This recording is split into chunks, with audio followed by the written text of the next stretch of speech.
Welcome to This Week in East Brunswick. This week, it's Police Week across the country. Here in East Brunswick, the Department of Public Safety recognized outstanding actions by officers and citizens of the community on Tuesday evening. We'll have highlights. Also this week, Amy Fisher visits Trinity Presbyterian Church to see and hear their spectacular new pipe organ. Diane D'Oliveira finds out more about the work of the American Heart Association. And Tiger Cub Pack 61 makes an appearance at the EBTV studio. Stay with us. East Brunswick is gearing up for the second annual art show and sale around the pond at the Municipal Complex on Riders Lane. On Saturday, June 12th, close to 100 fine artists and crafters will again provide a spectacular display of their work. Because the show is a juried event, the quality of the items for sale will once again be exceptional and varied. Look for original paintings in oil, watercolor, and acrylics. Stop by booths featuring photography, graphics, drawings, and pastels. Learn from the sculptors about the intricacies of their art, the different textures and forms.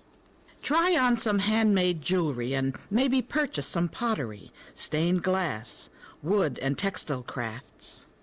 Held in a 17-acre park setting around the municipal pond, this well-publicized show and sale attracts artists and crafters from the tri-state area and Pennsylvania.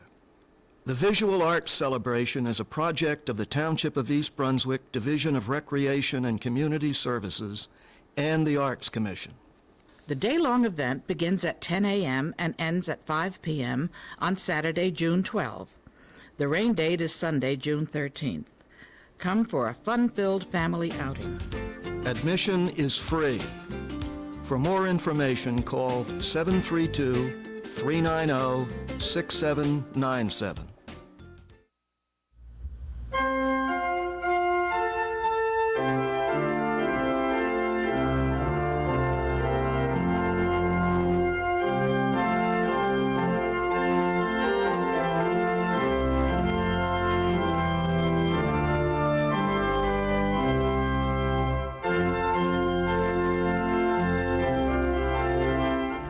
The Trinity Presbyterian Church on Cranberry Road with Ed Krogstad, who is the music director, the choir director, and the organist. And today, Ed, we're going to talk to you mainly about your role as the organist. So thank you for being with us. It's a pleasure to be here. And you have a very exciting purchase in the Trinity Presbyterian Church. What is it? Well, it's a 17-rank Paragallo pipe organ, and this is the first pipe organ this congregation has seen. It's a little over 100 years old, and it's always been served by electronic organs. And so this is the first for the church, and it's a marvelous instrument. Now, what prompted the purchase of the pipe organ? Well, the work for this purchase was done long before I came. I've only been here 2 years, but about 5 or 6 years ago, the Rogers organ that they had, which was made in 1969, was failing. And as a result, they started a campaign for a pipe organ. And it was a long, arduous journey. Monies were raised, and some were given by members in large sums. And this organ is now, after 6 years, a reality. First of all, well, the sound is beautiful, but the appearance of it is so beautiful. Aesthetically, yes.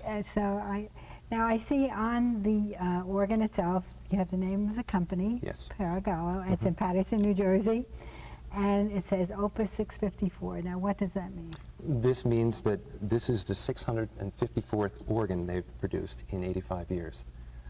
And they're, as we speak, building another one for another church. Now, when you ordered this organ, did you go there and order it for your specifications, or do they have standard organs, or how does that work? The organ committee actually went to different builders in the country and got bids as to the best buy and the best amount of stops for the size of the room, and unanimously came to Paragallo in New Jersey, which is local for us. Convenient, yes. And convenient, and they have many organs in the area. I would say within 2 miles of this parish, there are 3 Paragallos. What is your background in music that got you to here? Well, I fell in love with the organ growing up as a child in Staten Island at the Moravian Church in Staten Island. and heard an organist play. Used to cut my piano lessons, didn't want to go take piano, but I had to take them. And then heard this guy play and said, this is what I want to do for the rest of my life. And studied real hard, gave up a lot of things, and majored in music in college and got a degree in music education and taught high school for 26 years. Oh. And played the organ on the side, but now that I've left high school teaching, I'm really pursuing my dream, and that's playing the organ for a living. And I love church music.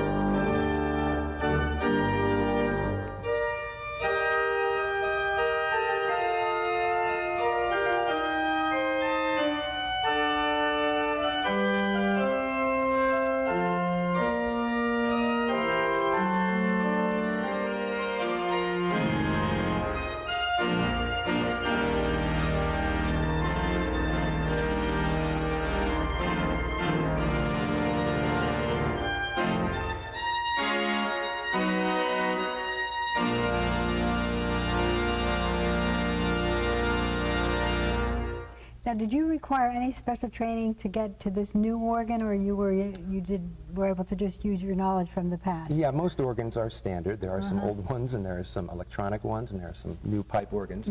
They're all basically the same dimensions, the pedal board, the keys, and the stop names. Sometimes they're in different languages, but you learn the different languages. What is a stop? A stop is a musical instrument in an orchestra. Oh. Okay, for instance, this one right here is a borden, which is a flute.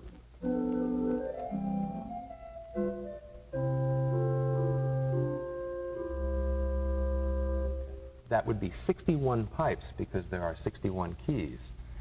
It says 8 here. That means that that pipe is 8 foot. And as you go up, the pipes taper. The smaller the pipe, the higher the pitch. And how many pipes are there? There are a little over 1,200 pipes in this instrument, Wow. That's ranging amazing. in size from small pencil to 16 foot in length. And how many stops do you have? Well, there are many stops here, but I would say we have about 36 stops over 17 ranks. So that you can emulate just about any kind of instrument there is, right? Pretty much in the organ literature world, you have trumpets, you have diapasons, which lead the congregational singing. You have some very deep bottom notes for the cello and the bass of the orchestra. It's an orchestra at your fingertips. Now, what is the reaction of the congregation to the new organ? Exuberance, they love it.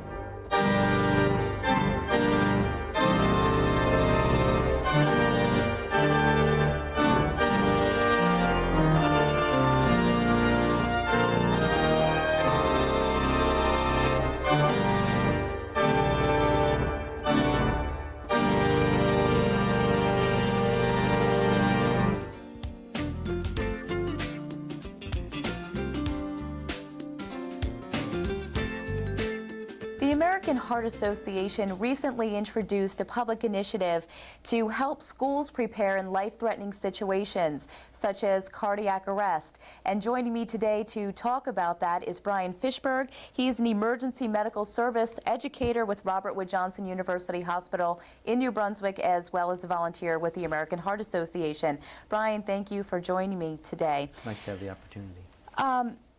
It is so important that schools have an emergency response plan for health crisis. What is included in these plans? The plans revolve around a scientific statement that was released by the American Heart Association, and to remember some of the important facets, I sort of summarized them around 5 main points. Think about the fact that the American Heart Association provides training for CPR and first aid. So if you were to think about the letters CPR and FA for first aid. So the C is that there should be campus-wide communication in the school. Schools are community locations where roughly about 1 in 5 Americans spend their time during the balance of the day. So there's a lot of people there. So having communication across the campus is important. So that's the C. The P is to have a plan that is practiced. You think of any other public location, you would expect them to have a plan in place. And this reinforces the fact that schools certainly would be in better shape to have a plan, and it needs to be practiced. I remember in school always going out on fire drills every once in a while. This plan should be practiced like any other. The R is for risk reduction. In children, actually, while we're thinking about the fact that roughly every 9 seconds there will be a child under 15 who's involved in a sports-related injury. So just think about whether or not that injury could have been prevented. So risk reduction, injury prevention, and other issues of health prevention, of health promotion and prevention of injury and illness. So risk reduction, and that involves a lot of various facets of the school district and the school system. So that's the CPR. The F is for first aid and CPR training. Many schools actually require that students have. We'd like to see much more of that. As a matter of fact, here in East Brunswick, juniors receive training in use of an automated external defibrillator and CPR, which is fantastic. Probably the model system around here is up in Sussex County, but there's no reason that in communities like East Brunswick that can't occur as well. So first aid and CPR training and being properly equipped to do that. And the last is the use of automated external defibrillators, we call AEDs. And that needs to be determined based on the individual needs of a school. Not all schools will have an equivalent need for such a device. I remember in high school, of course, it was just when we had CPR or first aid training, it was resuscitation Annie that you had. So now we have AEDs that are being placed in the high schools. How prepared are Middlesex County schools? I mean, you mentioned East Brunswick. They sound like they have a good plan. How about Middlesex compared to the other schools in the state? That's difficult because data has not yet been collected to measure this precisely. Some food for thought, some measures, is that I mentioned Sussex actually has implemented a program that actually meets or even exceeds in some facets the American Heart Association recommendations. Your viewers may be aware that in New York State there was a law passed requiring AEDs to be available on school campuses. And in fact, in I think the past year, it's been documented there have been 7 saves from AEDs alone. So it's certainly an important device. In the community, their success has been very well documented. They're very easy to use. So Brian, you brought an AED with you. Can you show us how this works? Now, can anybody use this? How difficult is it? Actually, in theory, just about anybody can use one. A few years ago, New Jersey passed a law that allowed for public access defibrillation, which means that you didn't have to be a health professional to be able to operate one. They're small, they're lightweight, they're computerized. The nice thing about them is that they'll tell you what to do. People in emergency situations are often very panicked, and one way to get around that is by obtaining training. Okay. So they can receive CPR and first aid training to help overcome some of that nervousness. But I'll just show you that actually these will talk you through exactly what to do. So with only a little bit of coaching, everything actually is pretty intuitive. So even the fact that they're numbered, steps 1, 2, and 3. So let's just turn this on and let's follow the instructions and let's see how successful we are. Apply pads to patient's bare chest. There are a set of adhesive pads. Plug in pads connector next to flashing light. And the pads have illustrations silhouette where they go. Pads. Plug in connector. So these would be adhered to the chest and then plugged in. Analyzing heart rhythm. Do not touch the patient. The computer is now analyzing whether or not there's a lethal rhythm, Okay. some lethal heart action. Shock advised. Charging. Stay clear of patient. Deliver shock now. Okay. Press the orange There's a button blinking orange now. button. Okay. Everybody clear? Shock delivered. And that's it. That's it.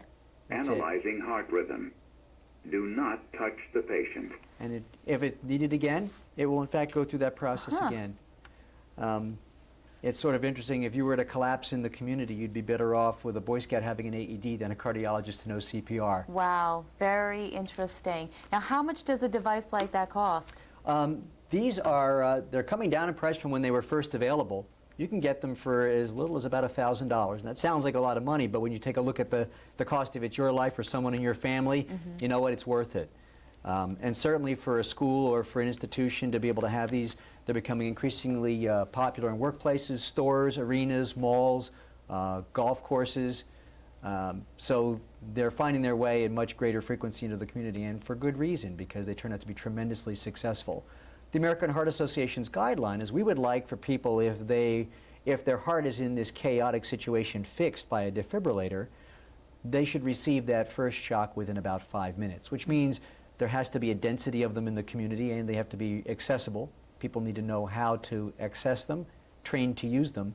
They could even be placed in the trunk of police cars that are always on the road. So there are many ways to deploy these in the community, but the more of them that are out there, the better off the job they'll do and the more people who will be saved. Brian, for people who want more information about the American Heart Association and about the AED devices, what can they do? A couple of things. First of all, no matter where they are, they can certainly contact the American Heart Association by their toll-free number, 877-AHA, the numeral 4, CPR, or they can visit on the internet at www.americanheart.org, or they can contact around in Middlesex County. All of the local hospitals have training centers where they can receive training, any of the American Heart Association programs. We have Heart Saver CPR in the schools for family and friends, or others that are designed for the lay public. Well, maybe once people now see this and how easy it is, they'll be encouraged then to step up and try to help somebody in need. Thank you, Brian, for being with me today. For Making a Difference, I'm Diane de Oliveira.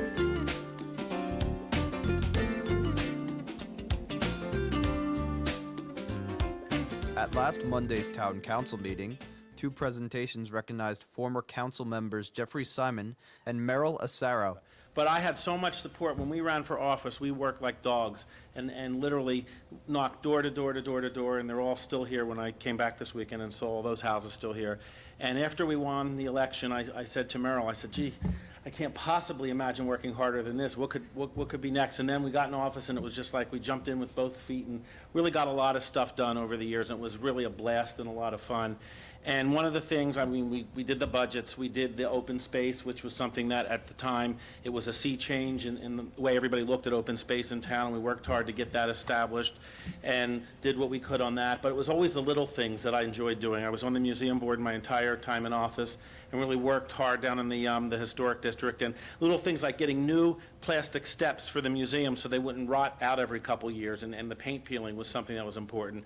And when I come back, and I see all those kids skating in the skateboard park, I stopped by Saturday night around 7 o'clock, and that always just warms my heart because it was something that they really wanted. And as you all know, I worked really, really hard to get that thing established and opened, and it's something that I will never skate on, I promise you, but anywhere. So it was just a great experience. It was just so much fun, believe it or not, for me to have had the opportunity to serve everyone for 6 years. And I know that a lot of times that it didn't look like fun, but it was, and it was an honor, it was a privilege, and I really so much during the course of my tenure enjoyed the dialogue with the residents. I really felt that we brought to them an opportunity to come to us, not only in just this forum, but at their doors and in so many other places, and had an opportunity to really have good discourse about some of the things that were facing this township, the things that were important to them. And that was really, of the opportunities that I had, one of the things that I treasure the most was being able to engage in that discourse and allow for it. And I think that community service is something that everyone should participate in. The next Town Council meeting will be on Monday, May 17th. The week of May 10th through 14th has been designated National Police Week. On Tuesday evening, the East Brunswick Police Department held its annual awards ceremony in the Senior Center. The ceremony acknowledges outstanding individual actions by police officers and civilians that are worthy of special recognition. Here's Deputy Chief Thomas Finn, East Brunswick's Director of Public Safety. In 1962, President John F. Kennedy legislated this week as National Police Week. Every year we take this time to mourn those officers who made the supreme sacrifice in service to mankind. We also celebrate the praiseworthy acts of others, and officers and civilians alike whose work furthered the interests of public safety in our community. 2 days from now, the annual Candlelight Vigil will be held at the National Law Enforcement Officers Memorial in Washington, D.C. During that service, the names of the 148 police officers who died in the line of duty in 2003 will be added to the memorial's granite walls. That number is well below the decade-long average of 166 annual police deaths.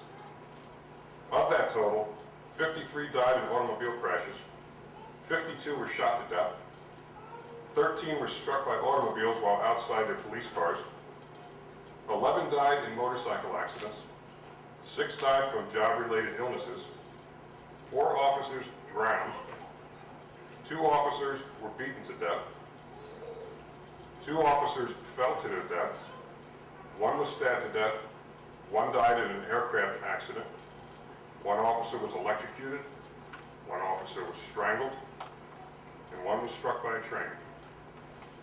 142 of the officers killed were men, and 6 were women. 4 of the 148 officers who were killed last year were from New Jersey.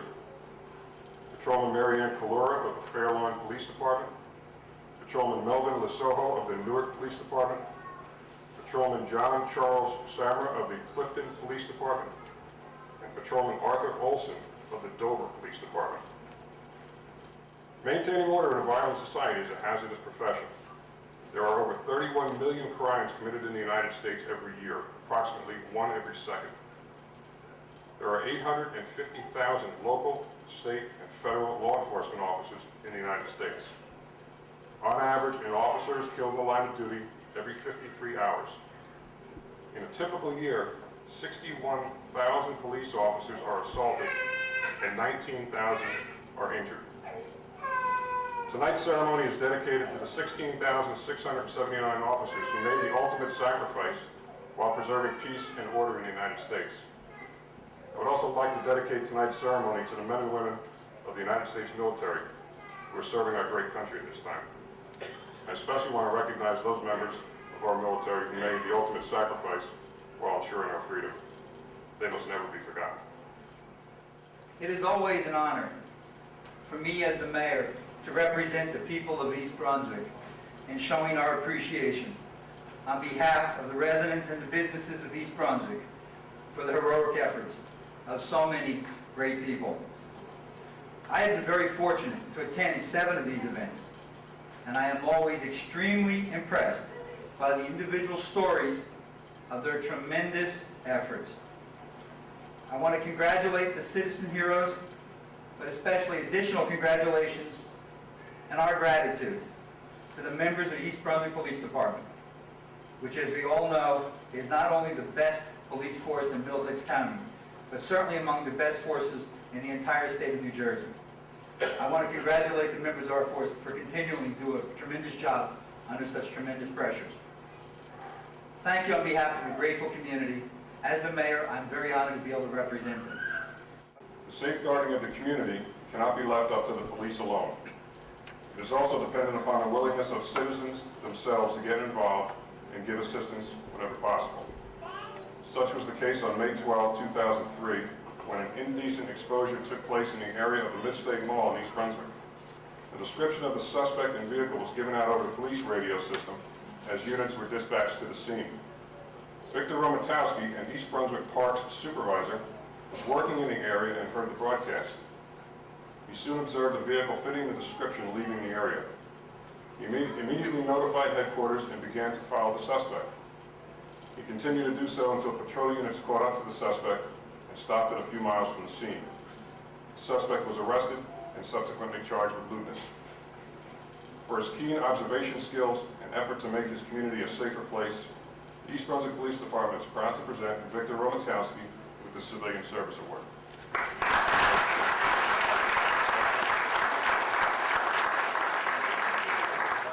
After a lengthy and detailed interrogation, Detective Eric Raps was able to obtain a full confession from the suspect for his participation in both of the armed robberies, and a dangerous predator was removed from the streets of East Brunswick. In recognition of the diligence, perseverance, and investigative techniques displayed by Sergeant William Krause, Detective Paul Nataliccio, and the excellent investigative and interrogation skills of Detective Eric Raps, the Department of Public Safety is proud to present these 3 officers with this unit citation.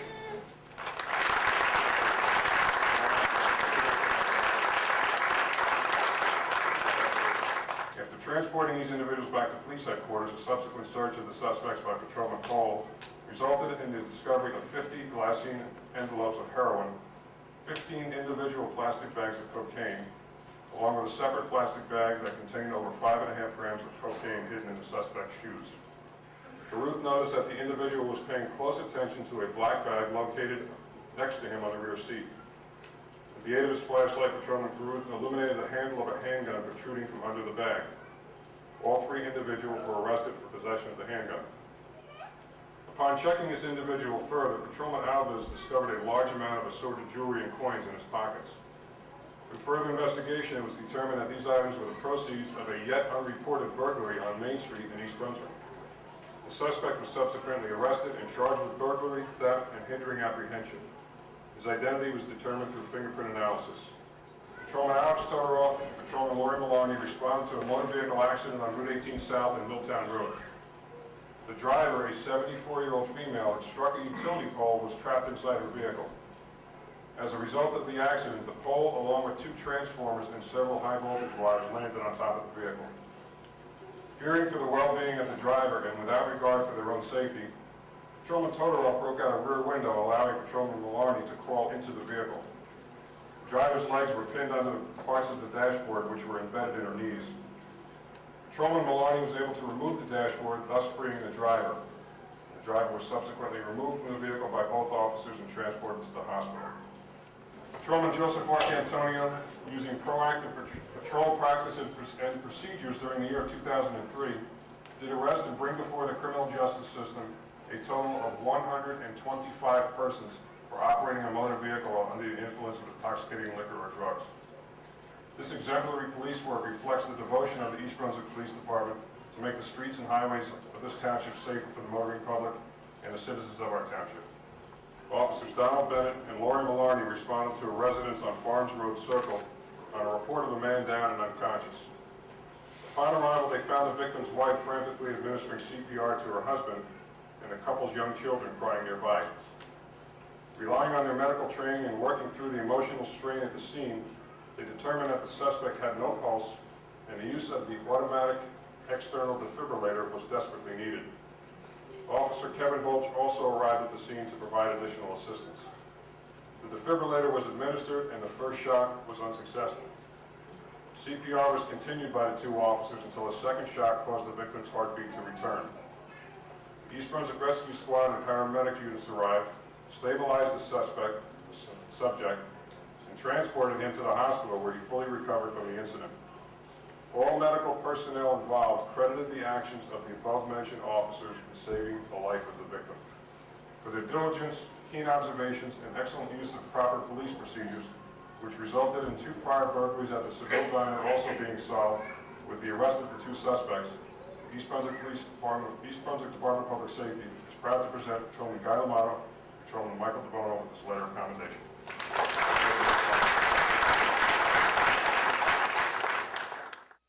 We'll close this week's show with a tour of the EBTV studio by Tiger Cub Pack 61. Dad,